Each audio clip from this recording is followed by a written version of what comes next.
Thanks ya, buat semua yang sudah subscribe dan komen, serta mendukung channel yang baru ini untuk terus berkembang. Pada video ini, kita akan bahas beberapa pertanyaan-pertanyaan yang sudah masuk, dan pertanyaan terbaik, serta semoga bisa menjadi update dan membantu strategi investasimu. Sebelum lanjut, informasi atau emiten saham yang disebutkan, bukanlah ajakan membeli dan menjual saham. Pertama, dari video simulasi saham PTBA dengan modal 100 juta, pertanyaannya. Mas bahas saham Adaro dong. Untuk saham Adaro, pertama kita cek dulu harga batu bara acuan, yang saat video ini dibuat masih bertahan di harga $136, dan masih dalam tren penurunan.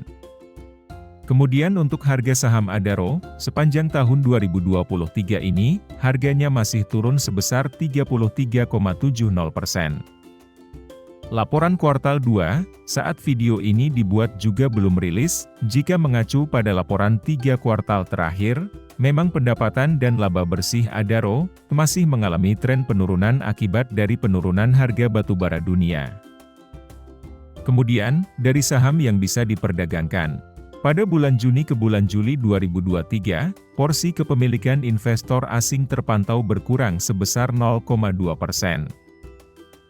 Dan, dari indikator investor asing masih terpantau mengurangi porsinya di saham Adaro.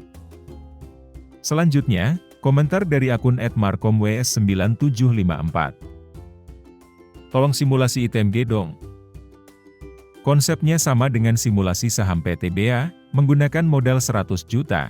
Dengan metode LEMSEM, selama 5 tahun, hasilnya bisa dilihat pada tabel berikut ini. Harga saham ITMG yang digunakan di awal tahun 2019, dengan harga Rp21.575, jadi dengan modal 100 juta kita dapat sekitar 46 lot saham ITMG. Di hold selama 5 tahun, hingga video ini dibuat harga ITMG bertahan di Rp27.600, maka total nilai saham kita menjadi sekitar 126 jutaan, dengan pertumbuhan aset sekitar 27% selama 5 tahun. Kemudian, total rekapitulasi dividen yang kita terima sekitar 38 jutaan, selama 5 tahun hold saham ITMG dengan modal 100 juta. Sama halnya dengan saham PTBA, simulasi ini tidak memberikan hasil yang pasti sama, tetapi setidaknya bisa memberikan bayangan apa yang akan terjadi, daripada kita investasi di saham abal-abal yang tidak jelas masa depannya. Bagi yang belum sempat menonton simulasi saham PTBA, linknya bisa dicek pada deskripsi video ini. Kemudian komentar selanjutnya, aku buy PTBA di 2770, ini masih turun lagi, minta sarannya bang. Nah, kalau menurut saya sih, tergantung tujuan awal membeli saham PTBA, jika untuk mendapatkan di dividen maka akan menunggu sekitar setahun lagi. Namun untuk jangka pendek 2 atau 3 bulan ke depan masih ada potensi penurunan lagi. Kalau saya sendiri mungkin akan masuk jika harga saham PTBA sudah turun di bawah Rp2.200. Kemudian, ada pertanyaan, apakah di saham batubara, menggunakan strategi DCI itu worth it Pak?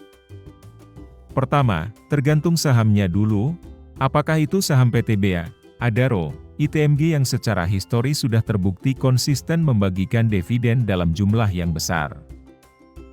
Karena, dengan mendapatkan dividen setiap tahun dari saham batubara, kita bisa mendapatkan tambahan modal, untuk membeli kembali saham batubara, karena fluktuasi harga saham-saham batubara sangat tinggi. Namun, apabila tidak siap menerima fluktuasi harga yang tinggi, metode DCI ini menurut saya lebih aman dilakukan pada saham-saham perbankan besar, seperti BBRI, BBCA, atau BMRI. Selanjutnya, komentar dari akun DMRashid7263. Nabung saham BBRI harganya naik terus, mau nabung tapi dialihkan ke PTBA lumayan dividennya, next nambah lagi di BBRI. Nah ini yang baru kita bahas. Untuk nabung saham, secara histori harga saham-saham perbankan khususnya saham BBRI, memang terbukti konsisten naik terus selama 10 tahun terakhir ini. Namun yang menarik di sini adalah dividen yang diperoleh dari PTBA dibelikan saham BBRI. Bagus dan kreatif juga idenya karena dengan dividen jumbo kita bisa dapat modal lebih banyak untuk beli saham BBRI. Karena jika mengandalkan dividen BBRI saja tentu tidak bisa mendapatkan dividen jumbo. Namun, teknik seperti ini perlu kematangan supaya tidak kena dividen trap di saham PTBA. Apakah yang lain ada menggunakan cara seperti ini? Silahkan tulis di kolom komentar. Selanjutnya komentar dari akun Nisan Maulana 9063. Oke bos. Planning saya mau punya 1 juta lembar saham BBRI. Usaha dulu jangan menyerah, konsisten nyicil beli setiap bulan, terus dapat dividen dari BBRI dibeliin lagi saham BBRI. Berharap di stock split setiap 5 tahun, biar tambah banyak jumlah lembaran sahamnya, usaha dulu, jangan menyerah, semangat berinvestasi di saham BBRI. Nah, ini sangat luar biasa tujuan investasinya, sangat jelas dengan tujuan ingin punya 1 juta lembar saham BBRI, meski perjuangannya juga tidak akan mudah, tetap semangat, dan jangan menyerah. Semoga saya, dan kawan-kawan investor lainnya juga bisa mengikuti. Selanjutnya, saham Unilever gimana Gan? Untuk saham Unilever, dari laporan kuartal 2 tahun 2023 ini, mengalami penurunan pendapatan dari kuartal 1 lalu. Hanya memperoleh pendapatan 9,6 triliun saja, sebelumnya dapat 10,6 triliun. Kemudian untuk laba bersihnya, juga mengalami penurunan dari kuartal 1, yaitu hanya memperoleh laba bersih sebesar 1,3 triliun, dari sebelumnya 1,4 triliun rupiah. Kemudian harga saham Unilever selama tahun 2023, sampai video ini dibuat sudah turun sebanyak 20,13%. Kemudian dari saham yang bisa diperdagangkan, pada posisi akhir Juli 2023 ini. Investor asing masih memiliki porsi 59,2%. Kemudian investor institusi lokal memiliki 24,2%. Dan, porsi investor retail hanya 16,6% saja. Kemudian, dari tren indikator transaksi investor asing, dari bulan Mei investor asing terpantau terus menjual saham Unilever. Selanjutnya, komentar dari video analisa saham emiten rumah sakit. Saya malas investasi di rumah sakit karena saya pernah tidak dihargai pas lagi sakit dan pelayanan kurang ramah. Nah, kebetulan sekali saya berlatar belakang karyawan rumah sakit, yang juga sudah listing di bursa. Memang pelayanan di industri rumah sakit memiliki karakter yang berbeda dari industri-industri lainnya. Saya juga memahami bagaimana rasanya pas lagi sakit, namun mendapatkan pelayanan yang kurang berkenan.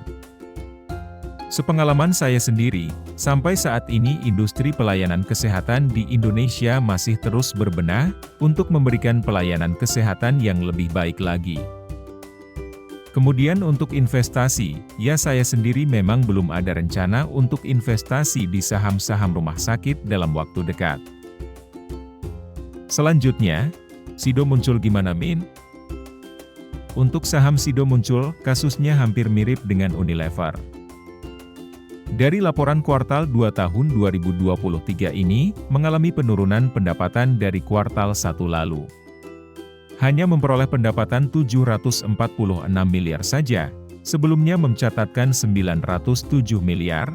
Kemudian untuk laba bersih Sido, juga mengalami penurunan dari kuartal 1, yaitu hanya memperoleh laba bersih sebesar 149 miliar, dari sebelumnya 300 miliar rupiah.